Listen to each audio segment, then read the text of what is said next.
translation of Rilke's famous poem about the torso of an archaic Apollo that he saw, statue without a head. We cannot know the fabulous head where the eye apples ripen, yet the torso burns. A candelabrum in which gaze glows blinding, and the soft turn of the loins where genitals burn and procreation flares. Otherwise, nothing but destruction, fragment, defacement, stone, not the wild animal's fur we feel. Otherwise, this star would not have burst forth, raging with light, until there is no place that does not see you. You must change your life. All right, everybody. We're going to do a prose piece, and we thought it would be appropriate because it's going to be a piece on what poetry is, as we emerge from the fantasy of unity to the fantasy of multiplicity on poetry. Since 1996, April has been designated as National Poetry Month. The Academy of American Poets announced that their goal was to increase the visibility, presence, and accessibility of poetry in our culture. That word accessibility is problematical when applied to poetry. Many people find poetry inaccessible, difficult to understand, at times perhaps infuriatingly obscure, full of things which some people may understand, but which are opaque to many. Why can't poets just say what's on their mind? Gertrude Stein, no paragon of accessibility, gave this as an answer. She was lecturing at the University of Chicago, and she was asked about her notorious line, "Rose is a rose is a rose." She replied, "Now listen. Can't you see that when the language was new, as it was with Chaucer and Homer, the poet could use the name of a thing and the thing was really there? He could say, oh moon, oh sea, oh love, and the moon and the sea and love were really there. And can't you see that after hundreds of years had gone by and thousands of poems had been written, he could call on those words and find that they were just worn-out literary words. The excitingness of pure being had withdrawn from them. They were just rather stale literary words.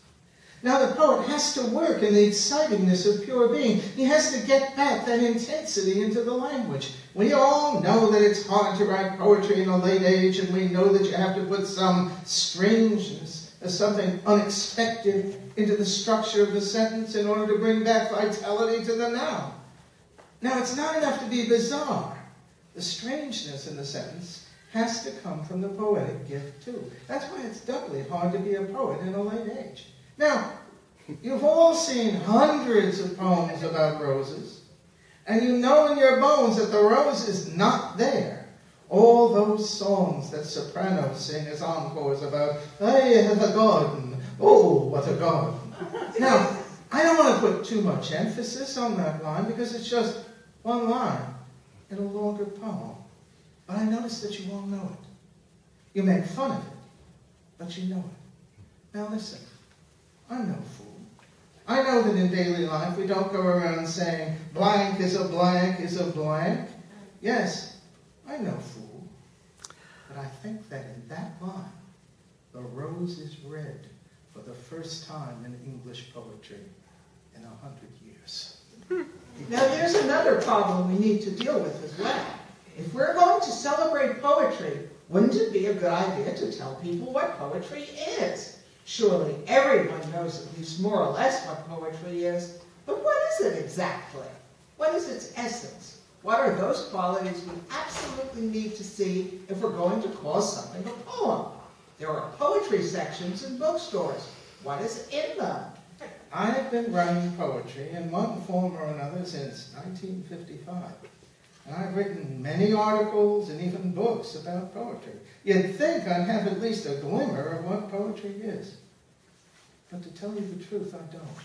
If we ask exactly what an automobile is, we can come up with some elements which might apply to any automobile, and without which you would have something other than an automobile. It has to move, for example. But poetry. The problem is that there have been a number of activities over the centuries, and they've all been called poetry. But very often they're quite distant from one another. Does poetry have to rhyme? In some periods, yes, but in others, no. Classical poetry didn't rhyme. Can poetry be its diametrical opposite, prose? Yes, there exists a creature called a prose poem. Does a poem have to have some sort of form which can be reproduced by other people? The form of a sonnet, for example. Yes, but not always. And people have produced 14-line poems which they have called sonnets, but which have no regular meter and no rhyme, usually defining characteristics of sonnets. The fact is that poetry has no essence. It can be almost anything. But if it has no essence, it does have history. It is the name that has been given to a number of highly disparate activities, which are in some ways related, but in others not. Rhyme can be one aspect of poetry, but it doesn't apply to all forms of the art. Further, poetry is created for different reasons and purposes. There are poems which are self-expressive. This is what I feel. But there are also poems which have very little to do with self-expression. For years, people have been trying to figure out exactly who Shakespeare was by reading his poems and plays. Their efforts haven't been particularly successful. It may be that Shakespeare's poems and plays aren't especially self-expressive. Poetry can be used for idealistic purposes.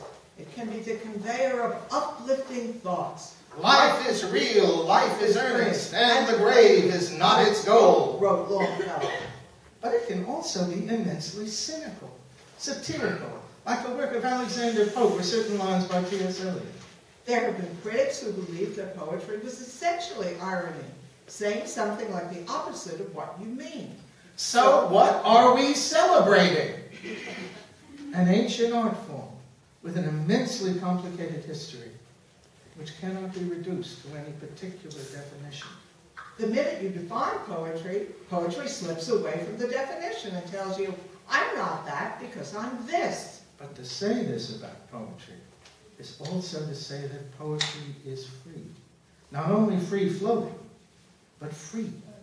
Any individual poem is a momentary definition of poetry, but the definition belongs only to that moment.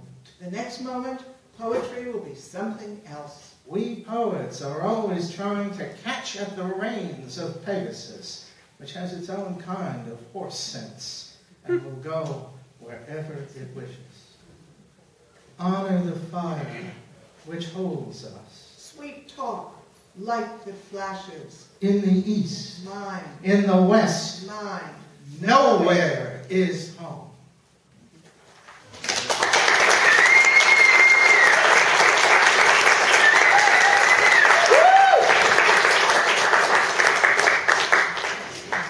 I'm going to read a few haiku.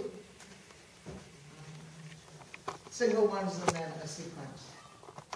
I told 9/11 he lay on the street, eyes closed, probably breathing.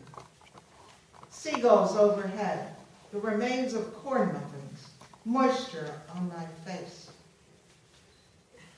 Blonde hair and cornrows, side by side on the BART train, each deep in her book. And a sequence. Oakland Club, 17th Street. Lined up each morning in front of the coffee shop, the Cannabis Club. My friend bought buns there until the day the police raided the small club. The owner told the cop, she's here for pastry. The cop nodded, let her go. Another friend stopped for coffee. They said, for that you can cut in line. When they protested, broke windows in stores and cars, no one touched that shop. And finally, the poem that gives the title to my book of haiku, Learning to Shave, Father Teaching Son, for our son Sean. A nick on the jaw, the razor's edge of manhood,